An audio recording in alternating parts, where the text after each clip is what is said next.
Today I'm going to show you how to create hand lettering illustrations the easy way. This popular art style combines a silhouette graphic and a quote that is distorted and manipulated to fit within the outline of the surrounding shape. Usually illustrations like this would be created by hand with pen and paper, but it takes some serious artistic skills to be able to plan and craft the image with no undo button. This digital technique makes use of ready-made graphics, fonts and textures to achieve the handmade look, but with the added benefit of being able to tweak and adjust the layout until it looks just right. In order to create this style of hand lettering piece, we first need a silhouette graphic to contain your quote. You could find a stock image and trace the subject using the pen tool. Once complete, you can then fill the outline and delete the source image. An even easier way is to make use of some ready-made assets. This collection of hand-drawn animal graphics is just $5.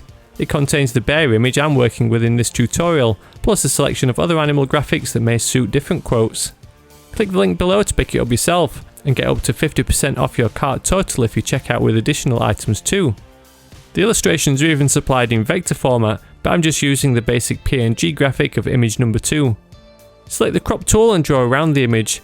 Hold the Alt key and expand the canvas size slightly, just to provide a little more space to work with. Use the type tool and begin laying out your quote, but set each word as an individual text object. It helps to use a hand-drawn font style to achieve the handmade look. Click the link in the description to activate the Active font from the Adobe Fonts library. This font even has clever open type features that replaces letters with ligatures, which helps to give the text an authentic handmade look. Move the words roughly into place to find a suitable layout that will fill the outline of the graphic. Select the first word in the layer stack and convert it to a smart object via the right click menu. Next, go to Edit and Free Transform. Then in the top toolbar, click the little icon to switch to warp modes. Over in the grid drop down, choose Custom.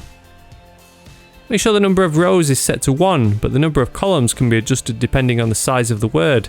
Since B is a short word, just 2 columns will suffice. Click and drag the handles around to manipulate the shape of the text so it fits within the shape and follows the outline of the space around it. You can also adjust the Bezier handles to curve the letters too. Hit enter, then repeat the process with the next text layer. First convert it to a smart object, then transform. Use the shortcut Command and T or Control and T on Windows. Click the warp mode button and configure the grid. This time use 4 columns since the word is a little longer. Squash and stretch the text into position to follow both the outline of the surrounding shape and the word above it. It can help to first scale the text so it's a closer fit before warping. You can also stretch the letters quite far out of shape, especially if it allows the text to flow around the silhouette graphic. Since artwork like this would usually be drawn by hand, you can bend and distort the words in ways you wouldn't usually adjust regular type. It all adds to the handmade look. The last word in my example is stretched all the way down each leg so it completely fills the silhouette shape. Adjusting the Bezier handles helps the letters to follow the outline. When you're done, shift and click all the text layers and create a group with the Command and G shortcut.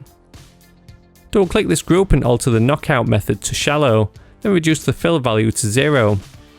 This trick punches out the text from the background silhouette without the need to make any selections or masks. This tutorial is all about making this artwork the easy way, so download and open my free ink Stamp Texturizer from Spoon Graphics. In your working document, go to Select and All, followed by Edit and Copy Merged. In the ink Stamp Texturizer, double click the smart object and paste in your artwork. This document happens to be in landscape orientation, so rotate the graphic to fit for now. Save and close this PSB file to return to the ink Stamp Texturizer. The effect has been updated with your own artwork. Go to Image and rotate to place it the right way up. This ink Stamp Texturizer allows you to toggle through various texture layers to find your favourite. You can even layer them up for additional texturing effects. If you want to learn how to create this texturing effect yourself, check out my recent tutorial titled How to Create a Distressed Letterpress Print Effect in Photoshop. In that video I take you through the process of applying textures and Photoshop filters to produce this popular stamped ink look manually.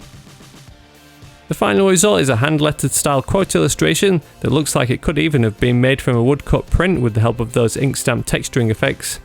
If you enjoyed this tutorial or learned any new tips and tricks, a thumbs up on the video would be really appreciated. Stick around for more of my content by subscribing to the channel, and be sure to join my mailing list at Spoon Graphics to download all my free design resources. As always, thank you very much for watching, and I'll see you in the next one.